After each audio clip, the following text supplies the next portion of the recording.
Le problème, c'est que quand on gagne plus, on pense tout de suite à qu'est-ce que je vais pouvoir m'acheter de plus, qu'est-ce que je vais pouvoir augmenter comme dépenses tous les mois, est-ce que je vais pouvoir faire plus de shopping, est-ce que je vais pouvoir déménager dans un appart plus grand, alors qu'on devrait plutôt réfléchir à qu'est-ce qu'on pourrait investir en plus ou à la limite comment on pourrait répartir cet argent, parce que je pense que c'est pas assez démocratisé l'investissement et la plupart des gens n'ont pas encore assez compris l'importance d'investir pour pouvoir développer son patrimoine, vraiment s'enrichir sur le long terme et ne pas être pris à la gorge par trop de dépenses. C'est justement parce qu'on augmente trop vite notre niveau de vie quand notre salaire augmente, alors que il faut vraiment faire une répartition et pas augmenter trop vite justement toutes nos dépenses, etc. Pensez-y quand vous avez une entrée d'argent exceptionnelle, que vous avez une augmentation de revenus. Moi par exemple ce mois-ci, donc avec mon mari, on a augmenté notre salaire et clairement on a réfléchi en amont à qu'est-ce qu'on allait faire cet argent. On a simplement augmenté un tout petit peu nos budgets nourriture à l'extérieur et budget plaisir, shopping, etc. Mais la plupart on l'a mis donc en investissement et donc on va passer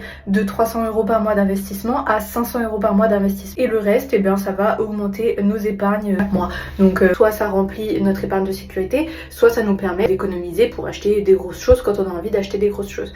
Mais voilà, il faut bien réfléchir à la répartition de l'argent aussi, plutôt que simplement se dire cool, je vais pouvoir dépenser plus.